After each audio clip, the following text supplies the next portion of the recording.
को कहते हैं सत्यमेव जयते। सच्चाई की जीत होती है हमेशा। जिस तरीके से मेरे अपनों के ही द्वारा कुछ षड्यंत्र मेरे पार्टी के खिलाफ रचे गए, मेरे अपने अगर मेरे साथ होते तो संभवतः मेरा परिवार भी कभी नहीं टूटा, पर वो परिस्थितियां अलग थी।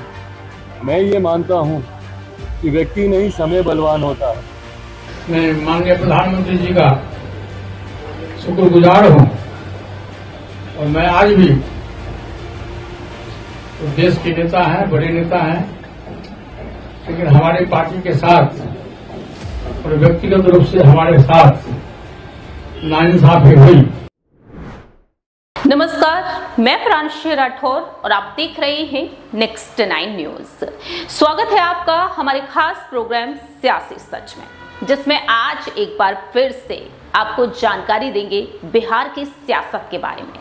बिहार में 40 लोकसभा सीटें और इन 40 लोकसभा सीटों को लेकर अब तक इंडिया गठबंधन में ठीक से बंटवारा तक नहीं हो पाया है। आरजेडी अपने अपने प्रत्याशियों को मैदान में उतार रही है, लेकिन दूसरी ही तरफ कांग्रेस अपनी मांग पर अड़ी हुई है। लेकिन बात यहां पर कर ली जाए एनडीए गठबंधन के बारे में। एनडीए में सीटों का बंटवारा इस तरह से हुआ कि यहां गठबंधन में बिखराव भी साफ तौर पर दिखाई दिया। एनडीए में बीजेपी को 17 लोकसभा सीटें, जेडीयू को 16 लोकसभा सीटें, तो वही लोक जनशक्ति पार्टी को 5 सीटें दी गई हैं। बात कर ली जाए यहां पर जीतन राम मांझी की पार्टी हम के बारे में, तो इस पार्टी को 1 सीट दी गई, वहीं उपेंद्र कुशवाहा की पार्टी को भी 1 सीट दी गई है। लेकिन पूरी तरीके से दरकिनार कर दिया गया राष्ट्रीय लोक जनशक्ति पार्टी के अध्यक्ष पशुपति पारस को। पशुपति पारस भी यहां पर जिद पर अड़े हुए थे कि उन्हें भी वो सीटें दी जाएं जिनकी उन्हें चाह है, लेकिन वो सीटें उन्हें नहीं दी गई, बल्कि उनके भतीजे चिराग पासवान को दे दी गई। बड़ी वजह विवाद की यहां पर बनी हाजीपुर सीट। हाजीपुर सीट चिराग पासवान के पास पहुंच चुकी है। हाजीपुर से चिराग खुद चुनाव लड़ेंगे। जमुई से वह इस वक्त सांसद हैं, खगड़िया है, समस्तीपुर है, वैशाली है, ये सभी सीटें उन्होंने अपने खाते में ले ली हैं। अब ऐसे में सवाल ये उठते हैं कि पशुपति पारस की रणनीतियां यहां पर क्या कुछ हैं। सबसे पहले यहां पर आपको ये बता देते हैं कि चिराग पासवान से हाल ही में सवाल पूछे गए जब वह साईं बाबा के दर्शन करने के लिए मुंबई पहुंच गए, और उस दौरान उन्होंने साफ तौर पर पशुपति पारस पर अपनी बात रखी। क्या कुछ कहा चिराग पासवान ने, सुनिए जरा। के नजदीक पहुंच चुके, पहले दूर थे, तो क्या लगता है आपके जो वोट शेयर है उसको लेकर भाजपा काफी आपके साथ आना चाहता है? इसी को कहते हैं सत्यमेव जयते। सच्चाई की जीत होती है हमेशा। जिस तरीके से मेरे अपनों के ही द्वारा कुछ षड्यंत्र मेरे पार्टी के खिलाफ रचे गए, मेरे अपने अगर मेरे साथ होते तो संभवतः मेरा परिवार भी कभी नहीं टूटा, पर वो परिस्थितियां अलग थी। मैं ये मानता हूं कि व्यक्ति नहीं समय बलवान होता है। समय का पहिया उस वक्त कुछ और था, पर आज जिस तरीके से ये घटना चक्र घटा है, इसमें कहीं ना कहीं जस्टिस प्रिवेल हुआ। बड़े चुनाव का सामना करने जा रही है इस बार, पिताजी साथ में नहीं है, क्या कॉन्फिडेंस के साथ जाएंगे? देखिए, ये आपने बात सही बोली। आज जब साईं दरबार में भी आया हूँ तो उनकी वही यादें कौंध रही हैं। पिछली बार जब आया था तो पापा के साथ ही आया था यहाँ पर, और आज जब वो नहीं है, यकीनन उनकी कमी, उनकी जगह, उनके स्थान को कोई और कभी नहीं भर सकता। पर उन्हीं का ही आशीर्वाद है जो मुझे ताकत देता है, उन्हीं का आशीर्वाद ही है जो मुझे तमाम विपरीत परिस्थितियों के बाद यहाँ पर लेकर आया। और उम्मीद ही नहीं, विश्वास है कि पापा के हर एक सपने को मैं पूरा करूँगा। पीएम मोदी जी आप उनके हनुमान हैं, आप मानते हैं? क्या वो मानते हैं आपको? देखिए, मुझे लगता है ये रिश्ता मेरा और मेरे प्रधानमंत्री के बीच बहुत खास है और बहुत व्यक्तिगत है। प्रधानमंत्री जी का जो मेरे प्रति स्नेह है, उन्होंने कई बार मेरे सामने उसको एक्सप्रेस किया।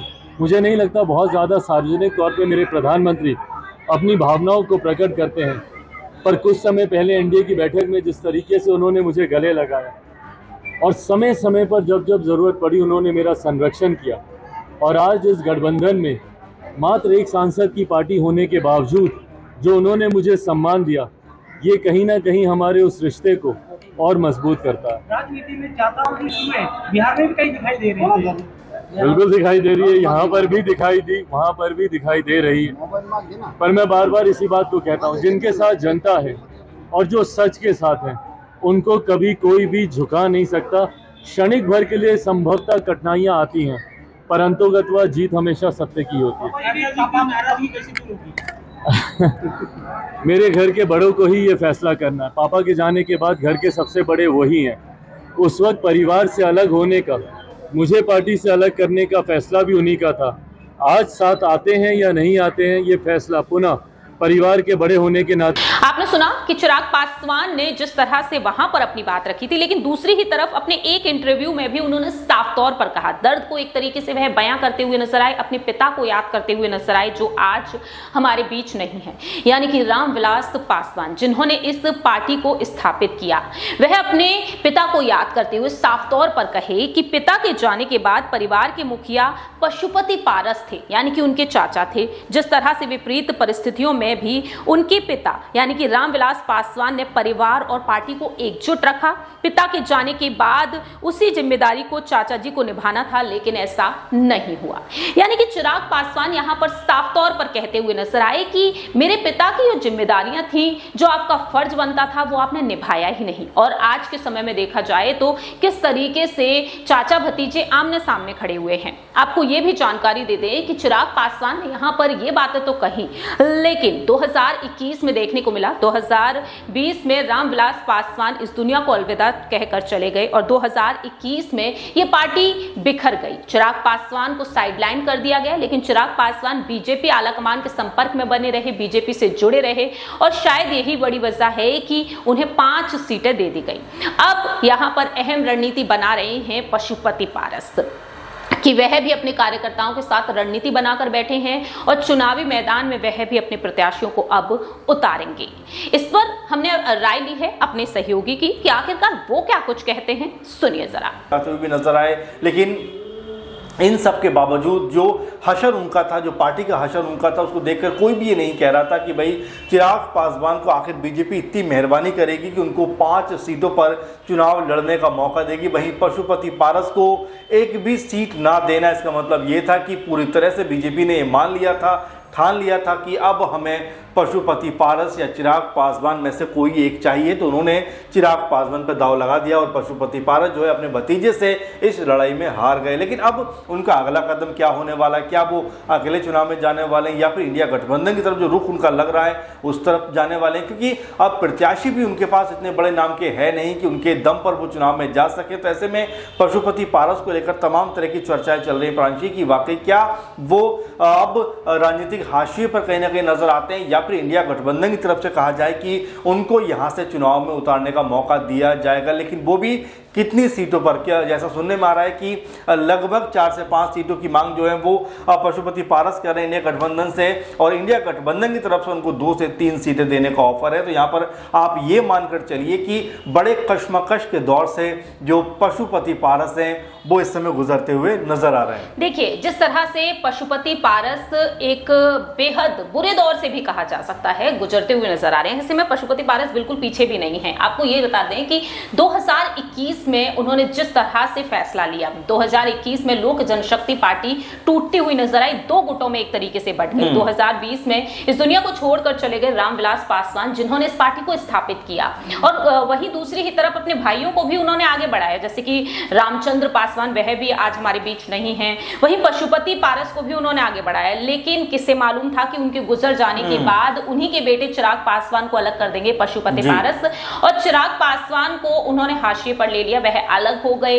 और इसके बाद देखने को मिला कि चिराग पासवान जो पीएम मोदी के हनुमान कहे जाते हैं, भक्त कहे जाते हैं, शायद इस वजह से ही कहे जाते हैं क्योंकि उन्होंने बीजेपी का साथ उस वक्त भी नहीं छोड़ा, बीजेपी आलाकमान के साथ संपर्क में बने रहे, उनके साथ जुड़े रहे, लेकिन पशुपति पारस अलग होते हुए नजर आए। और शायद वही एक बड़ी वजह बनती हुई नजर आई कि आज उनकी झोली में वो 5 लोकसभा सीटें हैं जिनकी उन्हें चाह रही थी। तो अब यहाँ पर जो रणनीतियां निकलकर सामने आई हैं, अंदरूनी सूत्रों की माने तो परिवार में ये तलखी और भी ज्यादा बढ़ेगी। ये तलखी इस वजह से बढ़ रही है कि अपने कार्यकर्ताओं के साथ बैठक करके अब पशुपति पारस रणनीति बना रहे हैं चिराग पासवान को हराने की, 5 की 5 लोकसभा सीटों पर अपने प्रत्याशियों को उतारने की रणनीति अब बनाई जा रही है। खगड़िया है, समस्तीपुर है और वैशाली, इन तीनों ही सीटों के नाम उभर कर सामने आ चुके हैं। क्या पशुपति पारस वाकई में अब अपने ही भतीजे चिराग पासवान को चुनौती देने में सफल हो पाएंगे? देखिए बिल्कुल, और जिस तरह हाजीपुर सीट की पहले बात करें कि हाजीपुर को लेकर लगातार चिराग पासवान और कह सकते हैं पशुपति पारस जो उनके चाचा हैं उनके बीच में लगातार मतभेद और तनातनी का माहौल रहा। अब जबकि लगभग ये साफ हो चुका है कि चिराग पासवान हाजीपुर से लड़ेंगे, तो यहाँ पर जो पशुपति पारस हैं क्या वाकई वो जो है हाजीपुर से चुनाव लड़ते हुए नजर आएंगे या फिर अब वो भी अपना इरादा बदलते हुए किसी और सीट पर जाकर चुनाव लड़ेंगे? इसको लेकर लगातार माथापच्ची का दौर चल रहा है। आपने कहा कि अपने तमाम जो समर्थक हैं, तमाम जो कार्यकर्ता उनके साथ में मीटिंग का दौर भी चल रहा है पशुपति पारस का कि आगे क्या किया जाना चाहिए, क्योंकि जो हाजीपुर की सीट है इसको लेकर अगर आप देखें तो यहाँ पर जो चिराग पासवान है वो कहते हैं कि भाई ये मेरे पिता की कर्म भूमि है, तो वहीं पशुपति पारस कहते हैं ये मेरे भाई की कर्म भूमि है। तो दोनों अपने अपनी जगह पर अडिग रहना चाहते हैं और कोई भी किसी के सामने झुकना नहीं चाहता। यही वजह है कि हाजीपुर को लेकर अभी भी कमोबेश मामला वैसे ही फंसा हुआ है जैसे कुछ दिनों पहले तक फंसा हुआ था। अब यहाँ पर इंडी गठबंधन अगर कह सकते हैं कि यहाँ पर पशुपति पारस को प्रसाद लेकर आती है, उनको जो है अपने गठबंधन में शामिल करती है, तो क्या पशुपति पारस को एक बार फिर वो हाजीपुर सीट पर ही चुनाव लड़ाने का मौका देंगे या फिर उनकी सीट बदलती हुई नजर आएगी? क्योंकि अब लगभग ऐसा लग रहा है कि जो इंडी गठबंधन है उनके बीच में जो सीट शेयरिंग का मसला है वो लगभग अंतिम पायदान पर आकर खड़ा हो गया और ऐसा देखने को मिल रहा है कि आरजेडी की तरफ से तो 5-6 सिंबल भी बांट दिए गए, यानी कि उनके सिंबल पे कई लोग चुनाव लड़ने को तैयार भी हो गए, कई सीटों का अनाउंसमेंट भी हो गया। तो ऐसे में अब ये कहा जा रहा है कि अगर पशुपति पारस ने देर की तो कहीं ऐसा ना हो कि इंडिया गठबंधन की तरफ से भी उनको हाथ धोना पड़ जाए और यहाँ पर वो अकेले चुनाव में जाते हुए नजर आ जाए और अकेले दम पर अगर चुनाव लड़ते हैं तो मुझे नहीं लगता कि कोई बहुत बड़ी सफलता यहाँ पर वो अर्जित कर पाएंगे। तो कुल मिलाकर पशुपति पारस की स्थिति इस समय बहुत ज्यादा दयनीय नजर आती है राजनीतिक लिहाज से कि वहां पर उनको जो सपोर्ट मिलना चाहिए था वो सपोर्ट नहीं मिल रहा है और साथ में जो उनके साथ के कई सांसद हैं वो वापस चिराग पासवान के पास जाते हुए नजर आ रहे हैं। चाहे महबूब कैसर की बात करिए, बीना की बात करिए और प्रिंस राज का भी नाम उसमें से आता हुआ दिखाई पड़ रहा। तो ऐसे में अब पशुपति पारस ठीक चिराग पासवान की तरह अब अकेले खड़े हुए नजर आते हैं। तो ऐसे में क्या इस दम पर वो लोकसभा चुनाव में सीटें हासिल कर पाएंगे? मेरे ख्याल से बहुत बड़ा क्वेश्चन मार्क, बहुत बड़ा प्रश्न चिन्ह उनके सामने लग गया। अब देखना होगा कि अब पशुपति पारस का अगला दाव क्या होने वाला है। अब यही देखना होगा कि आने वाले समय में पशुपति पारस और चिराग पासवान के बीच की जो सियासी जंग है, आखिरकार इस सियासी जंग में जीत कौन हासिल कर पाएगा, यह देखना काफी ज्यादा दिलचस्प होगा। देखते हैं कि बिहार में इन 5 लोकसभा सीटों पर बीजेपी चिराग पासवान के जरिए बाजी मार लेगी या फिर यहां पर पशुपति पारस जीत हासिल करने में कामयाब होंगे। क्योंकि देखा जाए तो पशुपति पारस को 3 सीटों का ऑफर मिला है राजद की तरफ से, तो वहीं इंडिया गठबंधन की तरफ से भी, लेकिन यहां पर अब जो संकेत मिल रहे हैं अकेले ही चुनाव लड़ते हुए वह देखे जा सकते हैं। देखना होगा कि आखिरकार बिहार की सियासत में पशुपति पारस क्या कोई बड़ा खेल करने में कामयाब हो पाएंगे या नहीं। फिलहाल इस खास प्रोग्राम में इतना ही। बाकी के तमाम अपडेट्स के लिए आप देखते रहिए Next 9 न्यूज।